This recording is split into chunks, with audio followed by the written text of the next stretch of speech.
noite. Com grande satisfação que estamos começando mais um Papo Certo aqui na sua RS Play. Nosso programa, você já sabe, é totalmente voltado a quem faz a diferença do nosso país. Você é empreendedor. Nosso programa é o local de encontro de você com as principais informações e atualizações relevantes no empreendedorismo e economia.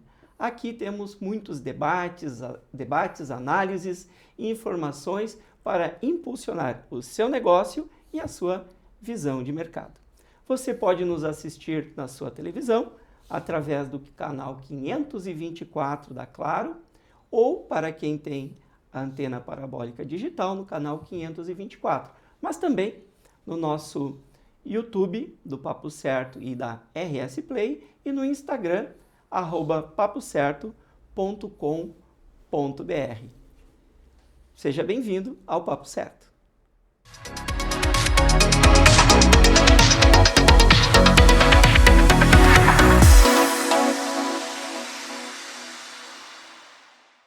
O Papo Certo traz hoje um tema muito importante para os empreendedores. Veja, a crise silenciosa do empreendedor frente à alta taxa de juros e a inadimplência alta que vivemos. E para falar sobre este tema e debater e trazer sugestões para você, temos aqui dois especialistas. O Emerson Fiebig, que é consultor financeiro, que nos ajudará a entender a dinâmica das dívidas e gestão de capital. Seja bem-vindo, Emerson. Obrigado. Boa noite a todos. E o Robson Seibel, Robson, que é gestor empresarial, que trará uma visão prática de como as empresas podem, então, se reorganizar e buscar eficiência em tempos de juros altos. Obrigado, muito boa noite a todos. Então, fique conosco para uma análise crucial para a saúde da sua empresa. Então, Emerson e Robson, esse é um tema que todos nós sentimos no bolso diariamente, não é? Como é que vocês veem esses dois temas? Ou podemos separar primeiro a inadimplência e os juros altos, ou elas andam juntos? Na minha visão, andam juntos, né? Os juros altos encarecem o dinheiro, né? Automaticamente, o público, né? A pessoa física, ou mesmo o empresário que também tem esse reflexo, acaba tendo mais dificuldade em arcar, né, com os gastos, com os seus compromissos em geral, né? Então tudo acaba trabalhando junto. E acaba acarretando, né, Emerson, numa questão de busca por recurso, né? E aí, normalmente, o empresário acaba tendo essa dificuldade, né, de se adaptar a esse mercado em relação à busca do recurso, né? Cada vez se torna mais caro. E mais escasso, né? Exatamente. Isso que eu ia perguntar, então, esse nível de taxa de juros Selic, a gente está falando de quanto? 15% ao ano. 15%. Isso é gigante essa taxa, não é? Fazia muitos anos que não víamos. E como isso afeta, então, o custo de capital de giro, Emerson? Bom, o custo de capital de giro, a Selic é o custo básico do dinheiro, né? Eu diria assim que se você tem uma padaria e você precisa produzir pão, o trigo é a tua matéria-prima básica, né? E o custo de capital, a Selic é a mesma coisa, né? Então, elas é o custo do dinheiro, em cima dele você tem que ainda aplicar um retorno superior para valer a pena dentro do teu negócio, né? Então, acaba que a Selic é o norteador das taxas de juros em geral. Fazendo um comentário, o juro que é cobrado das pessoas ao fazer um financiamento, ou mesmo tomada de um empréstimo, ou juros do cartão, são muitas vezes superiores a essa taxa Selic. Por quê? Não deveria ser os 15% ao ano? Às vezes é 15% ao mês ou mais. Vamos lá, na outra ponta, para quem empresta, olhando para o lado do banco ou da instituição financeira, né, ela compra esse dinheiro, vamos dizer assim, de nós, pessoas físicas, ou de quem a gente chama de poupador, né? Ela compra a 15%, basicamente. E ela tem que revender, ou ela aluga esse dinheiro, a gente chama assim, né? O juro é um aluguel de dinheiro, né? Então, se aluga esse dinheiro a 15%, ela precisa repassar na outra ponta por mais do que isso. E nesse componente entram várias questões, como o risco, como o tempo. Por exemplo, eu vou emprestar em 36 meses para uma empresa pagar. E se o meu poupador quiser amanhã o dinheiro, eu tenho que arcar com esse equilíbrio de caixa também. Então, é risco, é garantias. Qual é a garantia que eu tenho que esse dinheiro volta para mim, enquanto instituição financeira, para que eu possa repassar de volta para aquele poupador que me emprestou, vamos dizer assim, né? Então tem toda uma dinâmica, por isso que os juros na ponta são mais caros. E aí entra toda essa questão. Mas 300 vezes maiores que Aí é o nosso grande Brasil, né? Se a gente pegar o exterior, com certeza não é assim, né? As taxas são... Tanto que tem muita gente que traz dinheiro de fora para investir aqui. Exatamente estou por provocando, isso, né? Mas é isso. Às vezes a gente fala para o telespectador, 15% ao ano, onde é que eu assino esse empréstimo de 15% ao ano? Na verdade, a gente sabe que é muito mais do que isso. Robson, na sua experiência como gestor, qual o primeiro sinal de uma crise que um gestor deve ter ao observar o seu fluxo de caixa? Normalmente é na busca por um empréstimo, né? Que não seja daqui a pouco para um investimento no próprio negócio. Então ele acaba buscando esse recurso para qualquer outra situação. Eu vejo muito em relação à questão de daqui a pouco estar buscando e fazendo esse controle, vendo que o caixa ele está positivo e daqui a pouco ele começa a descer. Ou seja, isso é um cuidado que se tem que ter dentro do fluxo, né? E normalmente quando acontecem essas situações é bom ter um controle, principalmente, se não diário, pelo menos semanalmente. Muito bem. E Emerson, o que é mais perigoso? Olha a pergunta. É cabulosa? É cabulosa essa. Inadimplência de clientes ou endividamento? Os dois sangram no caixa, né? Isso é primordial. A inadimplência, ela é... Qualquer venda que eu não receba, ela sangra diretamente lá embaixo na linha final, né? No lucro líquido. Então, não vender e não receber, houve toda uma estrutura, né, movimentada, seja de insumos, de todo um contexto de empresa que foi movimentado para vender, né, para gerar o produto, para gerar o serviço, vender, e aí depois eu não recebo. Né? Então, isso é realmente fatal. Né? Agora, o endividamento, ele é, dentro daquela ideia da temática, ele é mais silencioso, né? Porque o juro está dentro da parcela, muitas vezes, e eu não percebo, talvez num primeiro momento, né, que lá dentro existe um custo implícito, que é talvez um dos mais perigosos, né?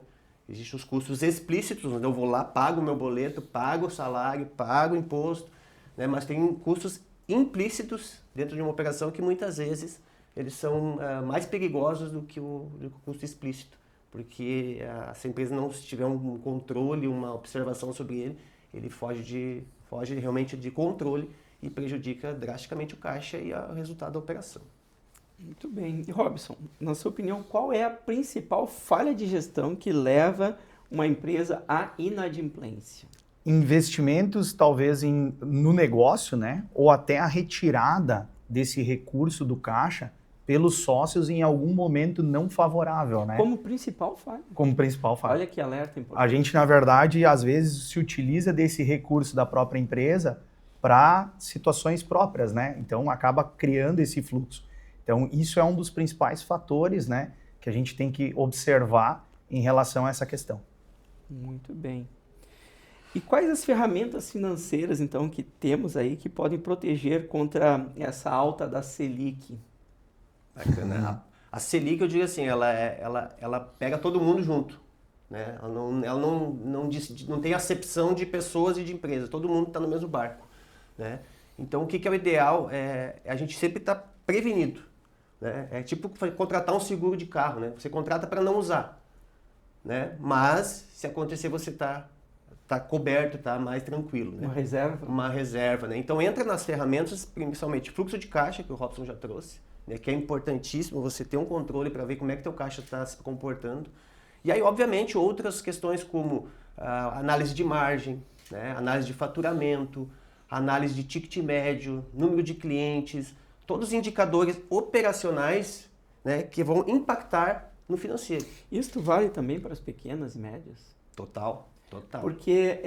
mais ainda, eu diria, né? Porque as grandes empresas, é natural que tenham um setor financeiro, reuniões de diretoria, prestações de contas periódicas, mas nas pequenas e micro, é aplicável isso? É viável também? É aplicável. Isso talvez seja um grande, vamos dizer assim, mito, de que só uma grande empresa consegue ter esses controles. Não. Pequenas empresas hoje tem diversos IRPs ou, né, sistemas que você pode colocar na tua empresa que vão te trazer informações trazer dados que você consegue depois transformar em informações e vão melhorar a tua tomada de decisão. Alguns pequenos empresários, eu sei, né, por experiência de atendimento, nós temos mais de 200 clientes aqui na Fortas, né, onde eu atuo, e muitos deles não conseguem enxergar o valor do investimento em um sistema financeiro e uma sistemática, vamos dizer assim, para fugir do sistema, uma sistemática de acompanhamento dos números. Essa sistemática, ela se paga? Ah, muito, muito, muito. O pior custo é o custo da não informação.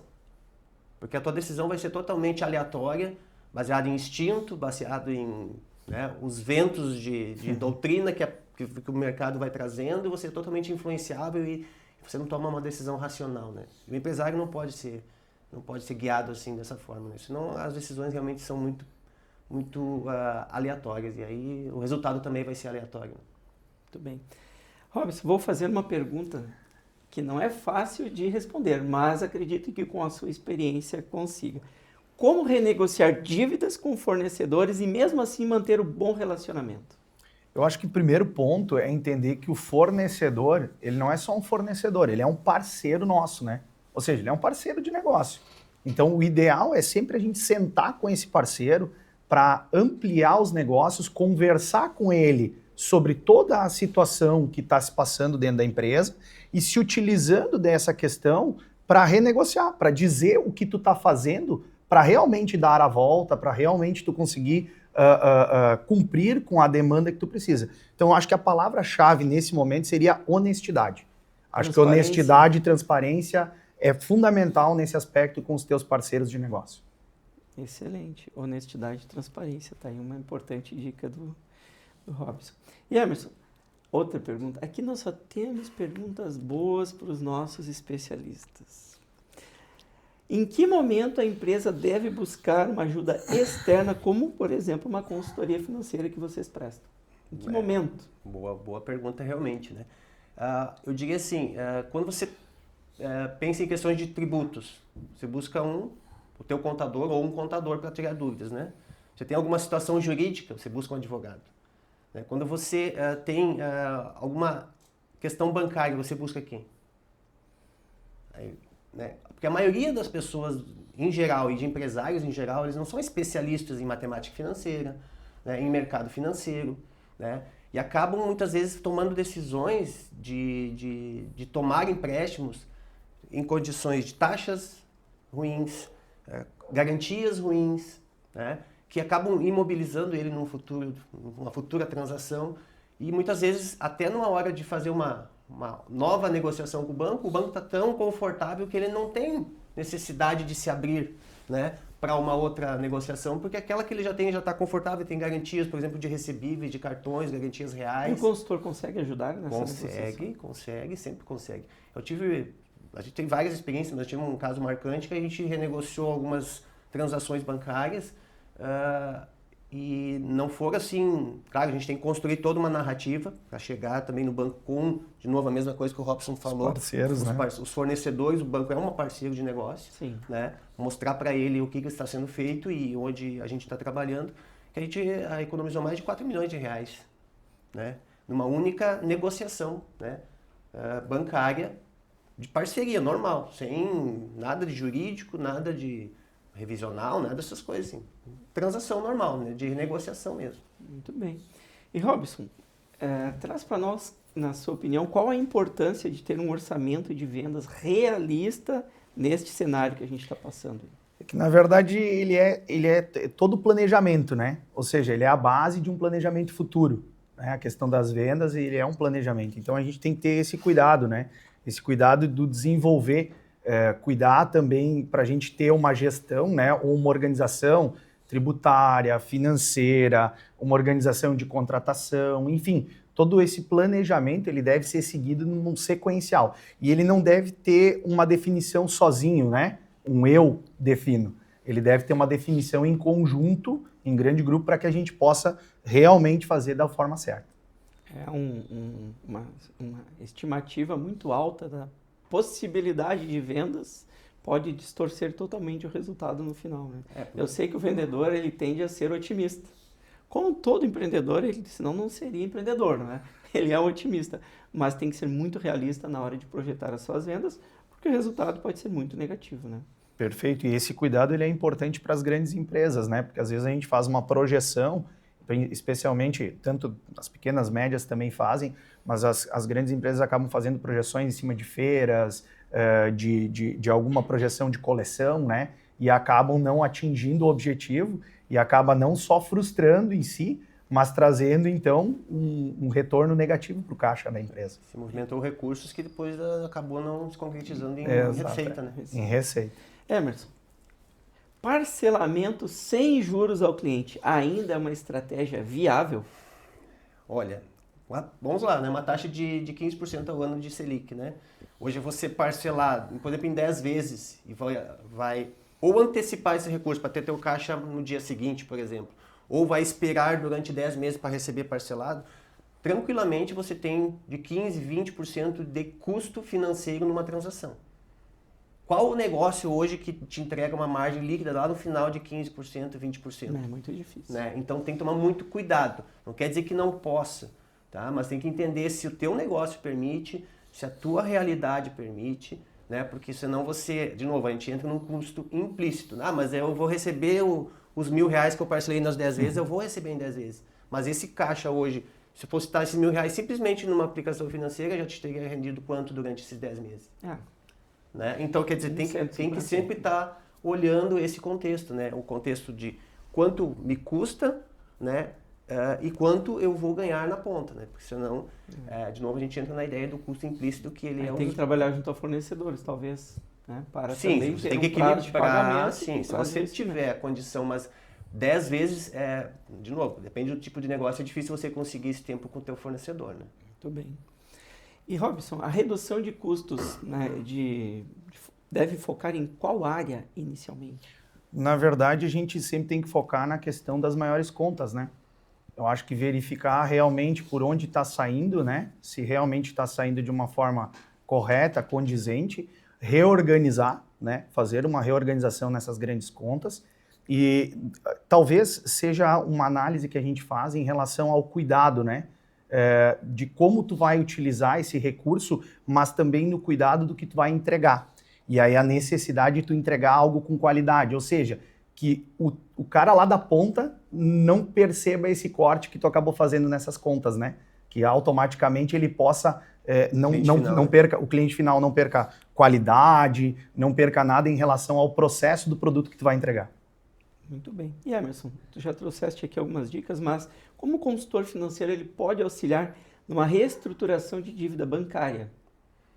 Dentro desse contexto mais ou menos que eu tinha colocado antes, né? Você vai chegar num cliente que precisa construir uma narrativa, você precisa mostrar para o banco, é um erro que muitos empresários cometem, em pessoas físicas também, de não prestar informações ao banco.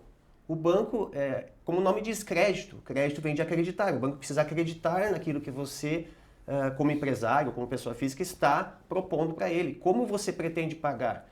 Se mostre como você pretende gerar recursos com aquele recurso que você está tomando que justifique como você vai fazer essa devolução para ele. Você vai melhorar processos, você vai melhorar a eficiência da tua empresa, você vai abrir um novo negócio, você vai reestruturar áreas da tua empresa que justifiquem, né, essa questão para o banco. Então, é a primeira dica assim, para se dar. Né? E assim, do outro lado, a consultoria bancária, né, eu venho de banco, então é como se eu tivesse assim, eu conheço o outro lado do balcão. Né? Como que funciona as entrelinhas do banco, como é que até as pegadinhas, né? Que os bancos às vezes quando percebem que você não entende muito, né? Indexador, eu vou pegar a taxa de 0,5% mais CDI. Aí ele olha lá, não, é só 0,5%, mais o CDI depois que está ali dentro, né? Ou eu vou pagar decrescente ou crescente, parcelas iguais, esse fluxo de caixa, como é que ele vai comportar na empresa, é bem delicado. Será que se eu entendi, o consultor financeiro, a gente está falando aqui para as empresas que não têm um setor financeiro, enfim, interno, a gente está falando para o pequeno. Ele deve entrar também em outros momentos, não apenas lá no momento da renegociação, mas também no momento quando eu tiver uma necessidade de tomar um capital, correto? Correto, porque é melhor prevenir que remediar, né? É melhor ter que fazer um trabalho no começo bem feito do que depois ter que fazer um retrabalho, que muitas vezes eu tenho dificuldade de reorganizar, né? É mais difícil, vamos dizer assim. Não é impossível, mas é mais difícil. Então, quer dizer, para que eu vou usar esse recurso? Você tem linhas de crédito para isso, diferentes, né? Opções no mercado diferentes para cada necessidade. Então, é importantíssimo, né, esse olhar prévio de alguém que entende como buscar esses recursos, né, da forma mais favorável para a empresa. E às vezes, quando você chega simplesmente dizendo assim, ó, eu tenho um consultor financeiro que trabalhou num banco ou que tem já experiência, o próprio gerente da agência lá já vai aqui não adianta eu querer, né, me aproveitar porque muito não vai acontecer. Né? E aí se economizam milhares ou até milhões, dependendo do tamanho do negócio. Muito obrigado, Emerson. Vamos fazer um rápido intervalo e fique aí sobre este tema muito importante da alta da inadimplência e essa taxa de juros lá nas alturas. Fique conosco.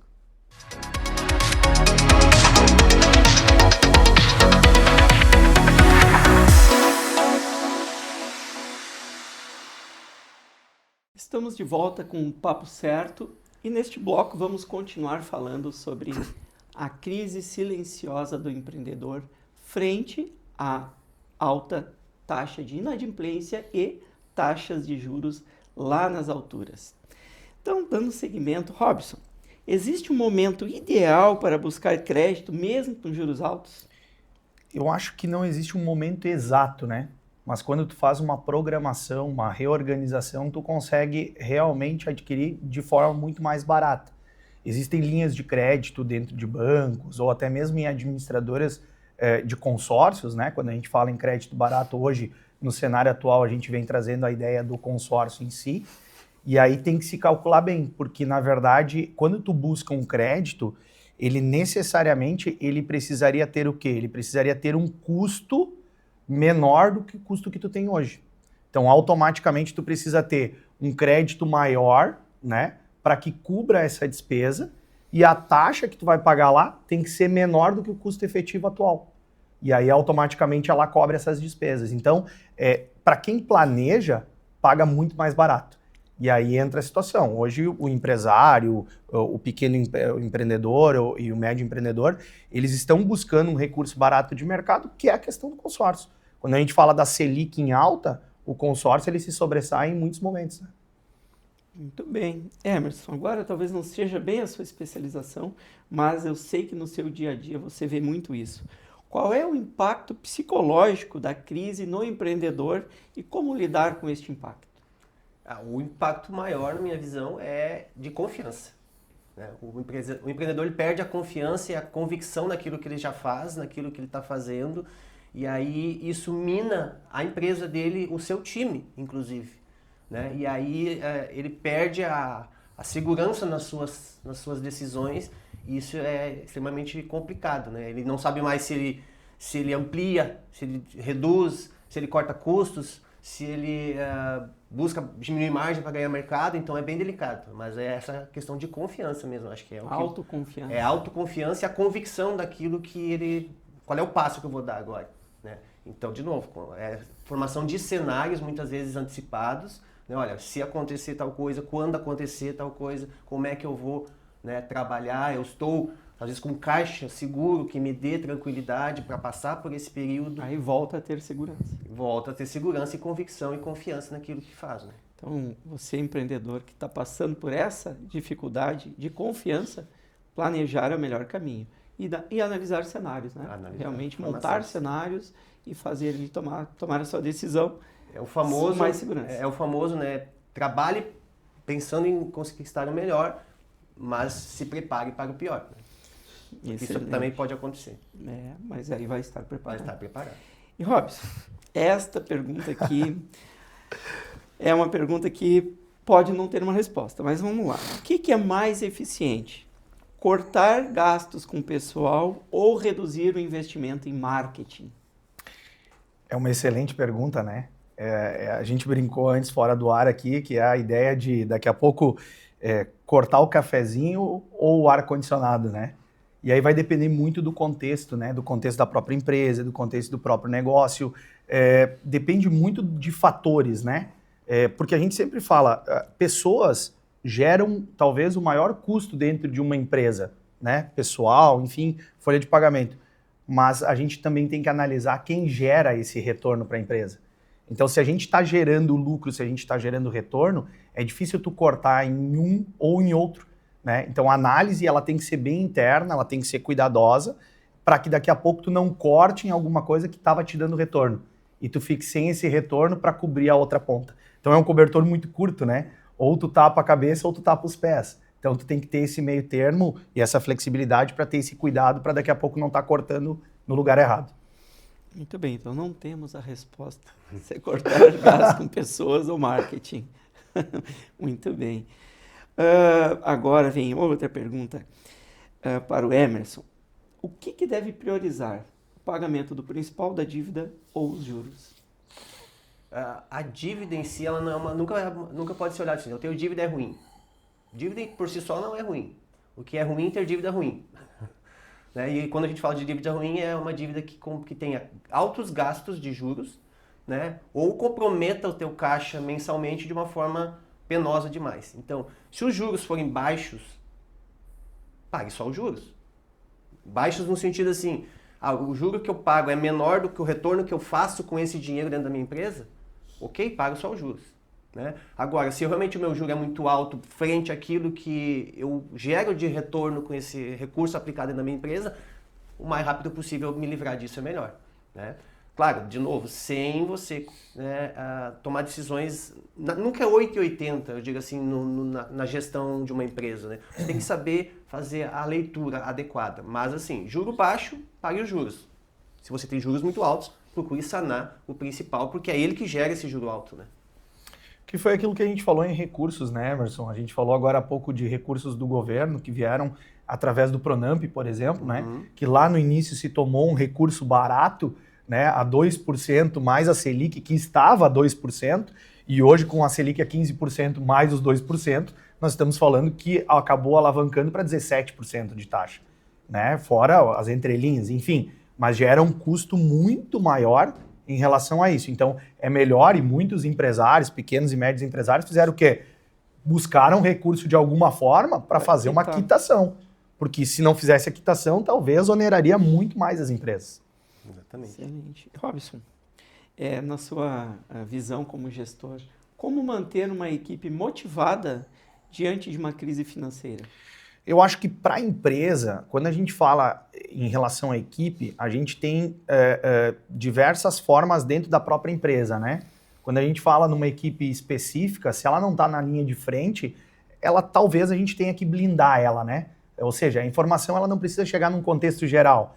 Estamos passando por um momento difícil, enfim, blinda ela, né?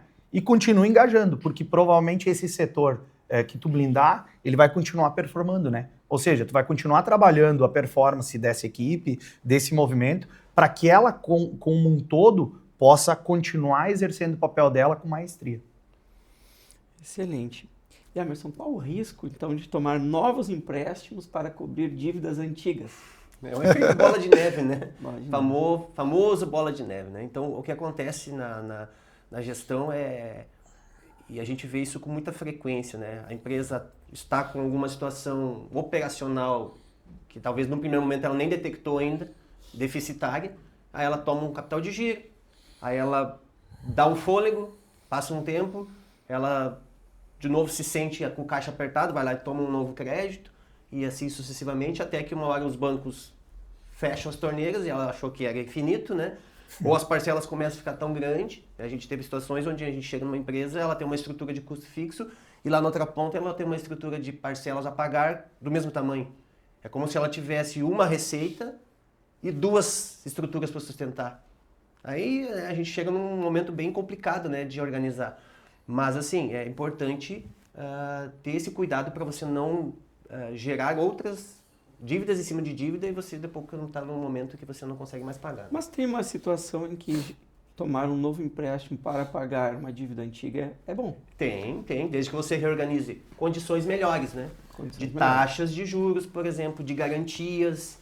Né? A gente teve uma operação que a gente trabalhou um tempo atrás aí, que a gente tem uma taxa na época ali, ano passado, de 1,7 1,7, 1,75, estava uma média de custo de capital para 1,14. Isso deu 0,6 ao mês. Isso dava num montante que a gente falou, por exemplo, mais de 4 milhões de reais nessa reestruturação. Né? Então, é bom quando você consegue trazer isso para condições mais favoráveis. Né? Você trouxe aqui um dado importante que às vezes a gente passa batido. Parece a 0,6% não é relevante para o empresário que talvez esteja ali afogado em dívida e tem que tomar um capital para sobrevivência. Naquele momento pode ser que não represente nada, um 0,6%. Porém, se colocar isso no montante tomado de recurso e o prazo, capitalizados, isso né? Poderá ser algo realmente muito impactante lá no final e nas parcelas mesmo. Né? Exatamente, no fluxo de caixa atual, né, que ele consiga organizar o pagamento e, obviamente, no montante, né, ao longo de 2, 3, 4 anos, talvez, de compromissos. Né? Então, empresário, empreendedor que está nos assistindo aí, talvez, quem tiver uma situação igual a essa, é o momento de chamar aí um consultor financeiro para renegociar essas linhas de crédito e pensar em outras formas de recursos. De recursos de captação, né? Que hoje, na verdade, a gente tem várias captações no mercado. A gente citou antes a questão do consórcio, né? Sim. Existe o consórcio normal, mas eu não posso esperar. Existe a carta contemplada, que tem a sua liquidez, né? Ou seja, tu consegue colocar esse fluxo de caixa, esse dinheiro, esse fluxo dentro do teu capital, dentro da tua empresa, né? Pagando uma taxa que talvez seja 2 ou até 3 vezes menor do que tu está pagando. Né? Então, o buscar o crédito é sempre importante a gente salientar, né? É sempre buscar um profissional, seja ele um consultor, seja ele um gestor, seja um contador, para que ele possa explanar algum detalhe, para que ele possa te trazer alguma ideia diferente do que a gente está pensando dentro da operação. Às vezes a gente está muito voltado para a operação e a gente pensa, pô, mas eu vou pagar um consultor lá, vou pagar caro para que ele resolva o meu problema. Mas aí depois que tu investiu no recurso nesse consultor e ele te trouxe um retorno muito maior do que esperado, tu vai pensar, pô, que dinheiro bem investido, né? Que recurso bom que eu paguei pro cara. Não importa quanto eu pague, mas eu preciso ter alguém que realmente me dê esse norte e possa trazer uma solução para aquele problema, né? Muito bem, Robson. Não só para o problema, né? Para as oportunidades. Às vezes ele quer investir, ele quer crescer. Né? Onde é que eu busco um recurso adequado, né, ao fluxo de caixa que aquele novo investimento, aquela nova loja, nova planta industrial vai me trazer. E a gente já teve situações... O fluxo e os custos dessa operação, as garantias, né, enfim, tudo mais. E a gente teve situações assim, né, Emerson, que o empresário ele veio até nós buscando uma forma de sair dentro do que ele já estava, ele saiu e depois disso ele veio buscar nova linha de crédito, ou seja, ele veio dentro da consultoria, dentro da estratégia, buscar uma linha de crédito mais barata para ampliação dos negócios. Ou seja, ele já se programou. É aquilo que nós trouxemos na pergunta anterior, né? Quem conseguir se programar, quem conseguir se reorganizar, quem conseguir se adaptar ao mercado, automaticamente vai buscar um crédito mais barato, vai entender sobre o mercado que não existe só uma linha de crédito, né? Não existe só um crédito ou só uma instituição para liberar crédito, mas existe um mercado amplo para se investir e para se buscar capital. Muito bem, seguindo contigo, Robson, falar agora sobre controle de estoque. Qual a importância para a saúde financeira da empresa? A gente sempre fala que o estoque, na verdade, ele é dinheiro, né? Ele é recurso. Você, empresário, não fica com 1 milhão na conta parado, né? Vai investir, vai buscar alternativas, vai fazer com que esse 1 milhão se torne lá 20% ou 30% ou sei lá, 50%. Tu vai tentar aumentar esse patrimônio, tu não vai deixar ele parado, né? Tu sempre vai tentar buscar esse recurso. Então, o estoque, ele tem que estar ligado a essa situação da empresa. Tem que ver se realmente ele é necessário, na quantidade que ele é necessário, se realmente vai fazer sentido ter tanto estoque ou menos estoque. Então é sempre importante não deixar parado, fazer com que esse fluxo, principalmente, e aí entra a área de vendas, né? Quando a gente fala em relação a produtos, né, Emerson? Que é em relação a fazer com que esses produtos que a gente tem dentro de casa, eles possam ter uma rotatividade maior ou uma recolocação dentro do mercado atual. Excelente. Eu tive um exemplo ilustrativo deste caso. Tem um cliente que me chamou e disse que não estava tendo resultado nenhum com o seu negócio e que estava repensando o seu negócio. Analisando os números dele, que tinha aberto sua empresa há poucos anos, 2, 3 anos antes, fomos analisar o balancete, estava lá, mais de R$1 milhão em estoque. Ele começou com estoque zero, ou seja, o lucro dele e o resultado, vamos dizer assim, do negócio dele estava lá no lucro. Dentro do estoque. Dentro do estoque. Perdão, Isso, lá no estoque. O lucro Isso. estava no estoque e ele não estava vendo. E muitas vezes estava tendo que tomar recurso no banco para pagar os seus fornecedores e estava com o estoque lá acumulado. Claro. E bobeia com produtos talvez lá de 10 meses que não tinha vendido. Não, 3 anos. Aí o que ele fez foi uma ação Perfeito. comercial, Isso. né, de liquidação. Que aí entra a venda, né? Aí entra a Isso. estratégia comercial, né? Isso. E aí então ele fez toda uma ação de venda, preço de custo. Perfeito. Porque dinheiro parado, estoque parado é perda de dinheiro, então ele estava perdendo o recurso e o lucro dele estava ali. Então, realiza esse lucro através da liquidação, venda deste estoque parado.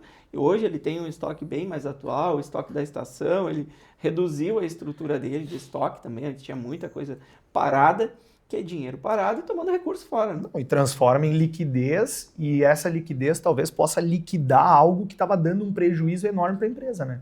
Pagando juros no mercado, né? Tendo um capital parado e não fazendo nenhuma ação para movimentar esse estoque, né? Exatamente. Emerson, é um conselho financeiro imediato para quem está com o caixa no limite.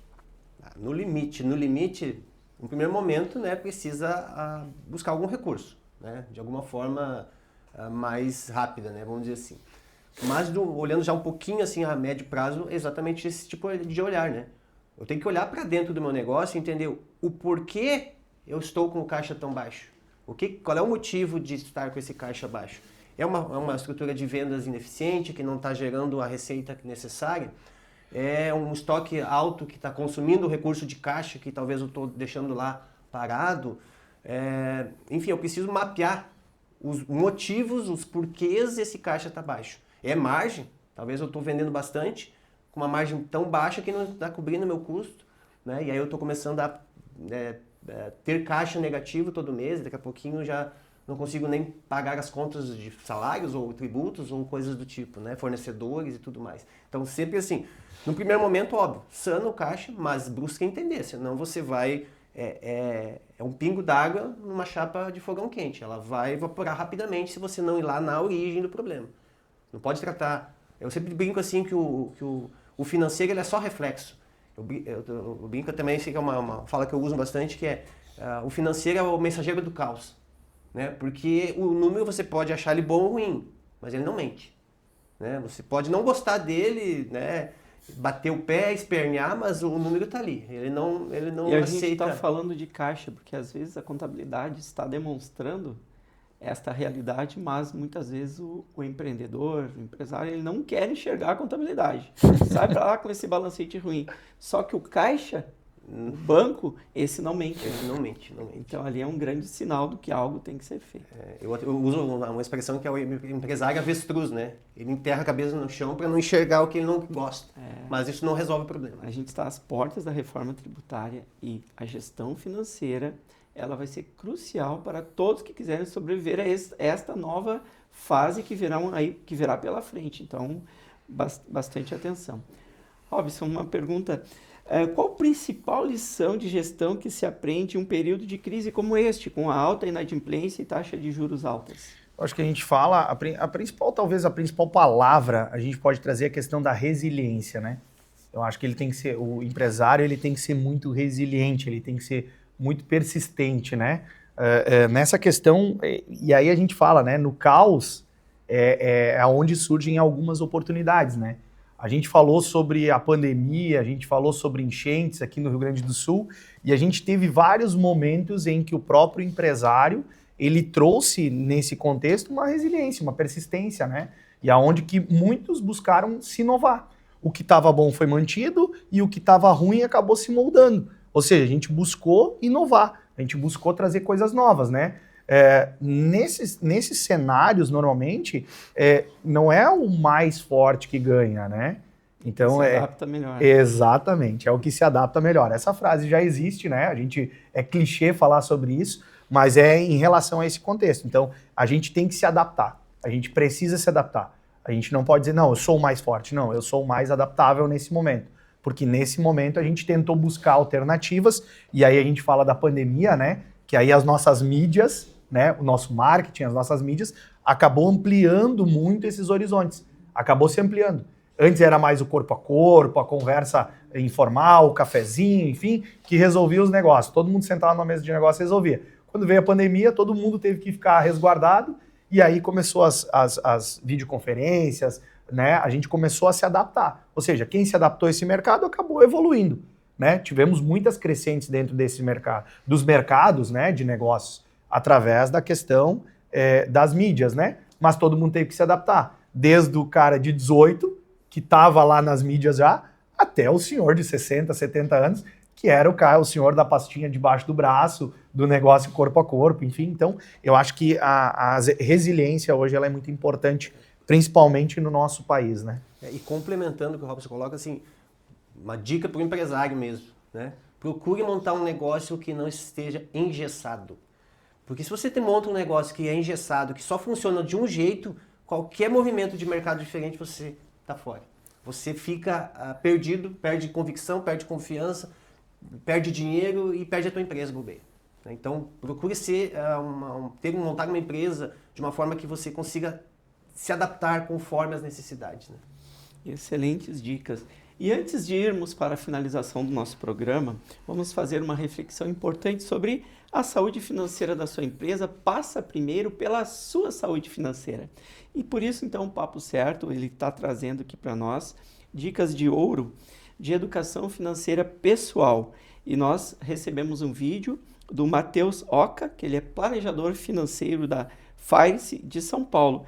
Ele traz aqui fundamentos, né, para colocar as suas finanças em ordem. Então, vamos assistir aqui o vídeo do Matheus Oca e já voltamos. Boa noite, pessoal do Papo Certo, tudo bem com vocês? Hoje nós vamos falar sobre um tema muito importante, é o tema de educação financeira.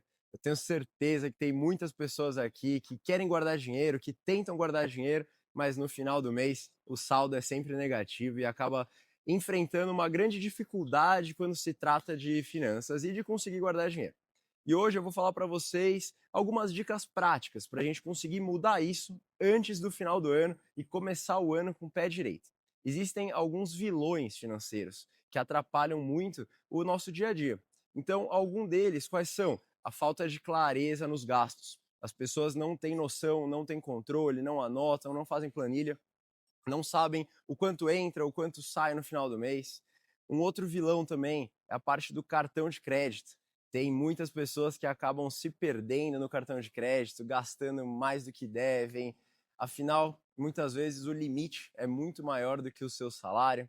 Um outro vilão também que acontece muito no dia a dia das pessoas é não conseguir diferenciar ali desejo de necessidade. E às vezes as pessoas se perdem nisso e acabam também gastando mais do que ganham. A gente precisa se preocupar muito com esses vilões e com os gastos invisíveis no nosso mês. E a partir daí, a gente consegue realmente entrar em diversas soluções, diversas estratégias para fazer acontecer. Agora, pessoal do Papo Certo, eu vou passar para vocês 5 dicas para vocês se organizarem e mudarem de vida financeira ainda neste ano. A primeira delas, faça um fluxo de caixa. Faça um controle, seja no papel, seja no Excel, seja onde for. Anote o que você tem de entrada, seja o seu salário, seja o Pix que recebeu de um amigo. Separe todas as entradas e separe também todos os gastos. Separando entre gastos essenciais, que é aquela parte que realmente você tem que pagar para estar vivo no dia seguinte, e também os gastos não essenciais, que é um lazer, é um entretenimento. E com isso você vai conseguir ter uma visualização muito mais clara de como é o seu mês. A segunda dica, tenha metas financeiras. Saiba onde você quer chegar, quais são os seus objetivos daquele ano, do próximo ano, seja conquistar uma casa, uma viagem. Então tenha metas claras. E com essas metas você consegue separar o quanto que você vai precisar poupar todos os meses. E aí essa parte de poupar ela para de ser algo chato e passa a ser algo prazeroso. Afinal, você vai estar guardando dinheiro com foco em um bem maior. A terceira dica que você pode fazer: tenha uma reserva de emergência. É muito comum na vida de todo mundo acontecer algum imprevisto. Então é fundamental que tenha uma reserva para te resguardar se alguma coisa acontecer ali. A quarta dica: se pague primeiro. Da mesma forma que você não atrasa um boleto do condomínio, por exemplo, do seu apartamento, não atrase o seu futuro. Então, assim que você receber o seu salário, separe o dinheiro para pagar todos os boletos essenciais, mas também separe um boleto fictício para pagar o seu futuro. E a partir daí você sabe o quanto você pode gastar nos custos não essenciais, que é a parte variável ali, que é o entretenimento, quanto você pode gastar como lazer.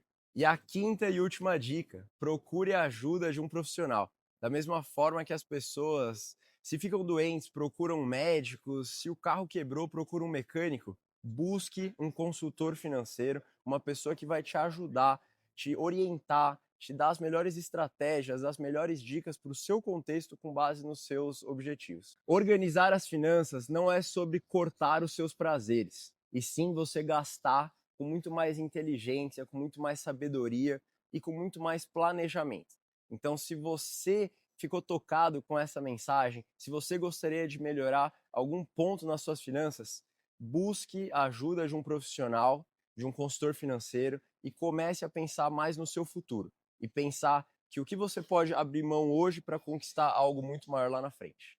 Muito bem, vimos aqui importantes sugestões de como se organizar na sua finança pessoal lá com o Matheus Oká, da Files lá de São Paulo. Mas eu gostaria de retomar aqui com os nossos dois convidados. Robson, que colocações e considerações você tem sobre o que recebemos aqui do Matheus?